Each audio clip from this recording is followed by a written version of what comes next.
The Nakamura Automotive headquarters gleamed like a temple to wealth.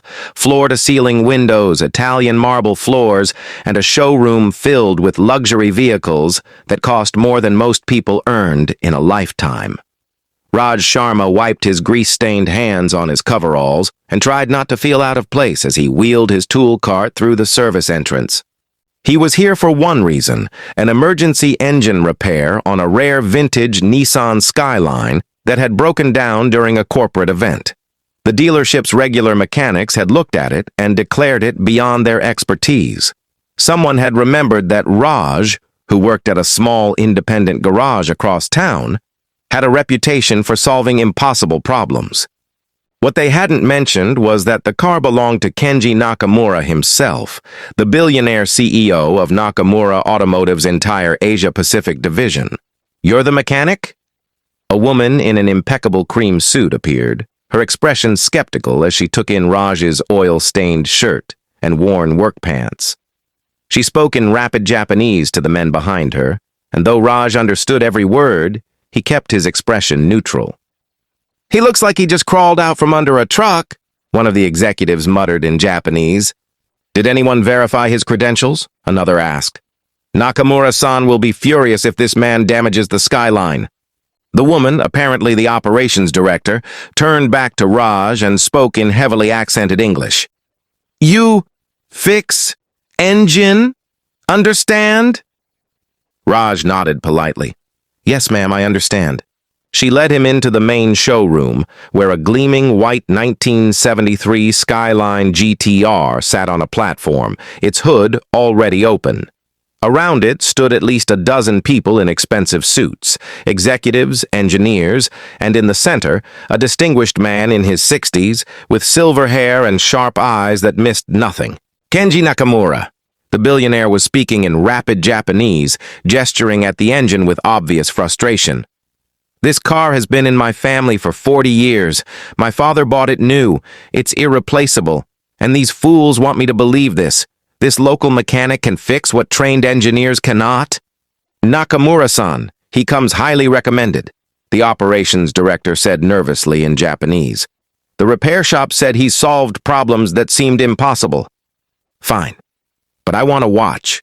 If he makes one wrong move, he's done." Nakamura's voice carried the authority of a man used to absolute obedience. Raj approached the engine, ignoring the whispers around him. He'd heard it all before.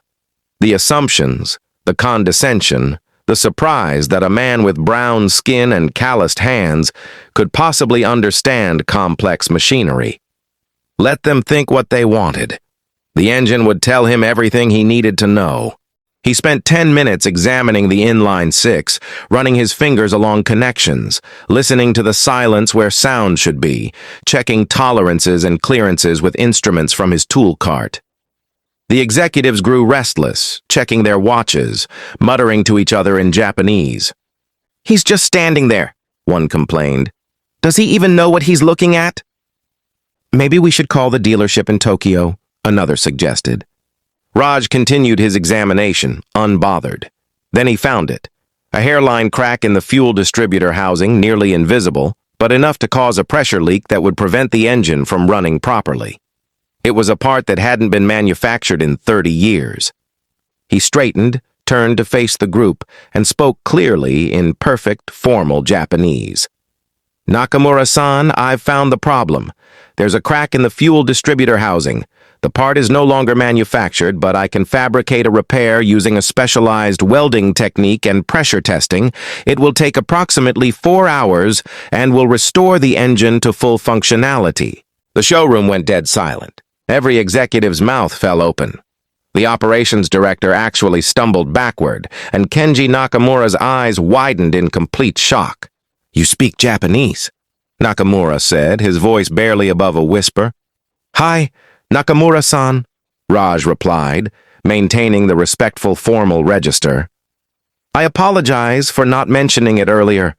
I learned from my sensei, Master Tanaka Hiroshi, when I apprenticed in Yokohama for 3 years. He taught me that understanding a culture means understanding its language, and understanding a car means understanding the culture that built it." One of the younger executives laughed nervously. Did he hear everything we said? Raj met the man's eyes calmly. Yes. You said I looked like I crawled out from under a truck. You're not wrong, I often do. It's where the real work happens. The executive's face turned crimson. Nakamura studied Raj with new intensity. Tanaka Hiroshi. I know that name. He was a legendary master mechanic. Worked for Nissan's racing division in the 1980s. Yes, sir. He retired to Yokohama and opened a small restoration shop. I worked for him from 2018 to 2021, learning traditional Japanese engineering techniques. He specialized in vintage Nissan engines, particularly the S20 engine in your Skyline. How did you end up working for Tanaka-san? Nakamura asked, and now his tone held genuine curiosity rather than dismissal. I wrote him a letter, Raj said simply, in Japanese. I told him I wanted to learn from the best, that I understood it would mean starting at the bottom, cleaning floors, organizing tools, watching for months before I'd be allowed to touch an engine. He wrote back and said anyone willing to learn with humility was welcome. Nakamura's expression softened almost imperceptibly. That sounds like something Tanaka-san would say. He valued character over credentials. He taught me that every engine has a spirit, Raj continued. That rushing leads to mistakes, and that truly understanding a machine means listening to what it's trying to tell you. That's why I took my time examining your Skyline. I wanted to hear what it was saying. And what was it saying? Nakamura asked. That it's been loved. Maintained with care. Driven with respect.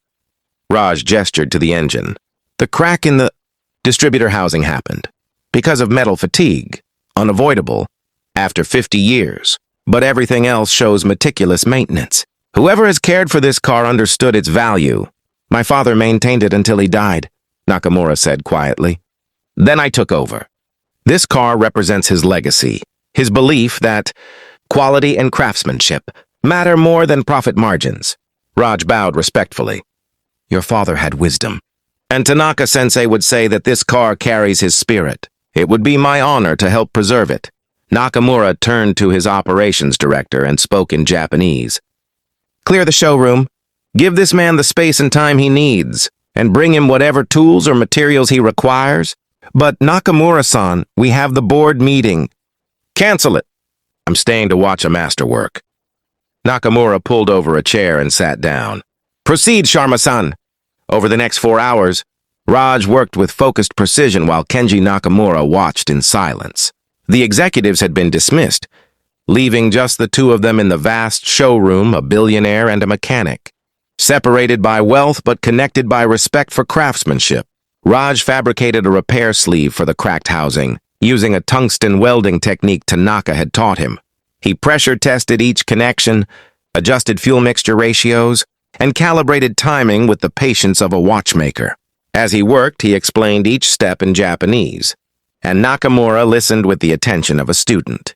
Tanaka-san taught you well, Nakamura observed as Raj reassembled the distributor. You work like the old masters, no wasted motion, every action deliberate. He used to say that a mechanic's hands should move like water, flowing around problems, finding the path of least resistance, but strong enough to reshape metal when necessary. He told me something similar once many years ago. I was young, arrogant, newly promoted. I thought I understood everything about cars, because I'd studied engineering at MIT. Nakamura smiled at the memory. Tanaka-san showed me a carburetor and asked me to explain how it worked. I gave him the technical explanation. Venturi effect. Fuel atomization, air-fuel ratios. He listened politely, then asked, But do you understand it? I was insulted. Of course I understood it. I just explained it perfectly. What did he say? Raj asked, carefully torquing a bolt to exact specifications. He said, You understand the theory, but you don't understand the spirit.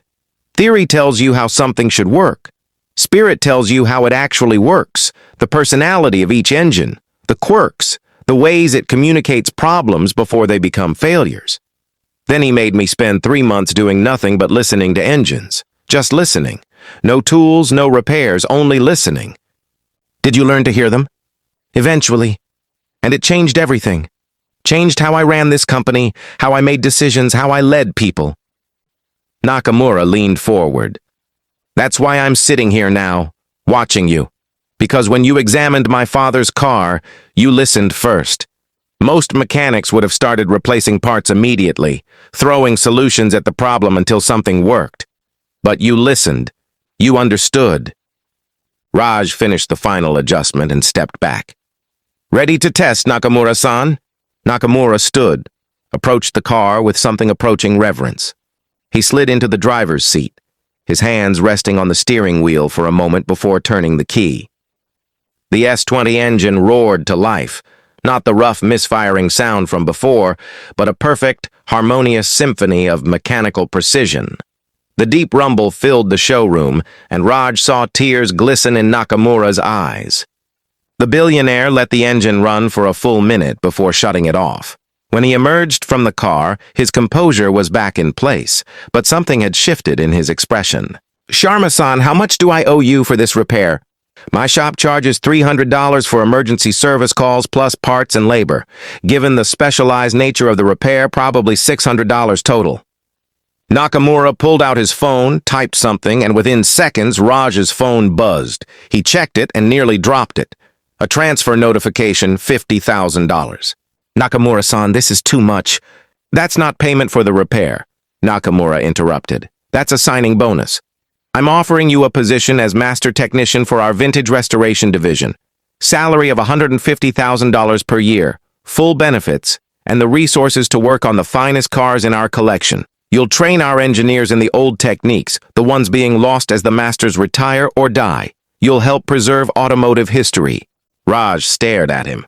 I don't understand. I've spent the last 4 hours watching you work. You have technical skill. Yes, but more importantly, you have something that can't be taught. You have respect. For the craft, for the machines, for the legacy they represent. Nakamura placed a hand on the Skyline's hood. My father believed that how you treat the things entrusted to you reveals your character. You treated his car, my car, like it mattered, like it had a soul worth preserving. That's rare. That's valuable. That's what this company needs. But I'm just a mechanic from a small garage. Tanaka Hiroshi was just a mechanic too, Nakamura said gently. Until people recognized his genius. I'm not making this offer because I pity you, Sharma-san. I'm making it because I need you. This company has become obsessed with quarterly profits and market share. We've forgotten what my father and men like. Tanaka-san understood that cars are more than machines. They're art, they're history. They're the physical manifestation of human ingenuity and passion. Raj thought about his small garage, his modest income, the constant struggle to pay rent and keep equipment maintained. He thought about the assumption he faced daily, that his brown skin and accented English meant he was less capable, less intelligent, less worthy of respect. And he thought about Tanaka-sensei, who'd looked past all of that and seen only a young man willing to learn. I accept, Raj said. On one condition. Nakamura raised an eyebrow. Name it. I want to create a scholarship program. For young mechanics from disadvantaged backgrounds, any country who want to learn traditional techniques. I want to give them the opportunity Tanaka-sensei gave me. Nakamura smiled, a real smile, warm and genuine. Done. I'll fund it personally. We'll call it the Tanaka Hiroshi Heritage Scholarship. They shook hands and Raj felt the weight of the moment. How many people had walked past him, dismissing him as just another laborer? How many had heard his accent and assumed he was less educated, less skilled, less valuable? And how a single act, speaking Japanese, demonstrating knowledge, showing respect, had shattered every assumption in seconds. Sharma-san, Nakamura said as they walked toward his office to discuss details. May I ask why you didn't tell anyone you spoke Japanese from the beginning? Raj considered the question. Because I learned a long time ago that people reveal their true character when they think you don't understand them. The executives who mocked me, who doubted me, they showed me who they really are. But you, Nakamura-san, you gave me a chance despite your doubts. You valued the work over your assumptions. That told me everything I needed to know about your character. Nakamura laughed, a sound of genuine delight. Tanaka-san taught you more than mechanics, I see. He taught you wisdom. He taught me that language is more than words, Raj agreed.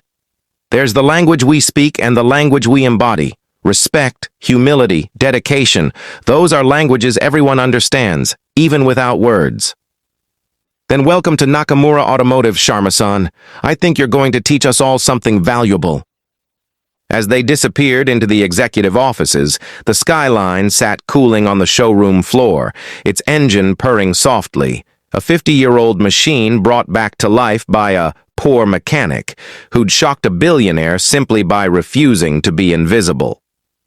And somewhere in Yokohama, Raj liked to imagine Tanaka Hiroshi was smiling.